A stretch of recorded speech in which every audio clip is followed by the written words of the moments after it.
Hi, beautiful soul. This is Kate Rose, and I'm going to be sharing an experience that I had a few years ago. Now, basically, what happened was I had a lifelong best friend, and I had met him when I was 12 years old, and we developed a really good friendship over the years. Now, he is definitely someone who was a kind soul, but I do feel like he had some struggles when it came to family and it came to his life and his direction and some of the choices and things that were happening to him. Now, he ended up passing away of an opioid overdose. I want to say about 3 or 4 years now ago.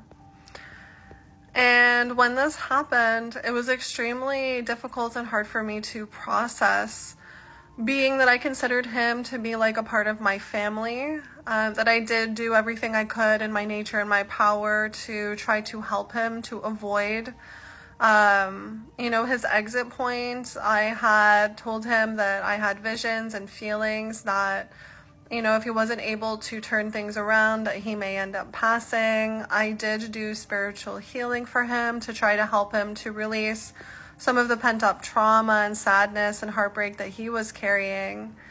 And I did call him and check up on him. I tried to get him into a rehabilitation program on multiple occasions and into the CAMH hospital, but unfortunately he just wasn't able to be a part of the process long term. So I knew the minute that he passed because I felt it in my chest, and I heard a song playing, which was a song that we used to listen to when we were younger, and I feel like that was his way of just telling me that he had crossed. Again, because I have abilities, I can communicate with spirit, so I was able to connect with him and to see him and things like that. It was easier for me to be able to process this passing rather than the first big passing that I went through, which was the suicide of my dad. But this still hurt, and to be honest, I still miss and think about him to this day. But the pain and the heartbreak of that loss was very, very difficult.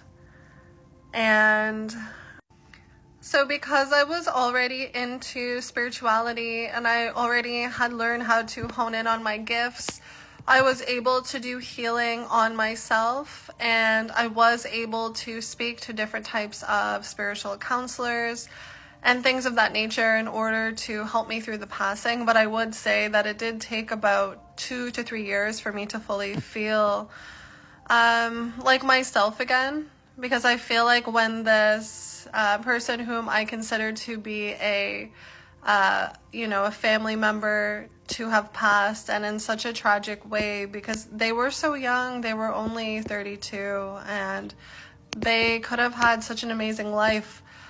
I have the gift of always being able to see the best in everyone and the best possibilities and the best solutions, which can get you in trouble sometimes. So if you also have this gift, make sure that you don't block out red flags or get yourself in trouble.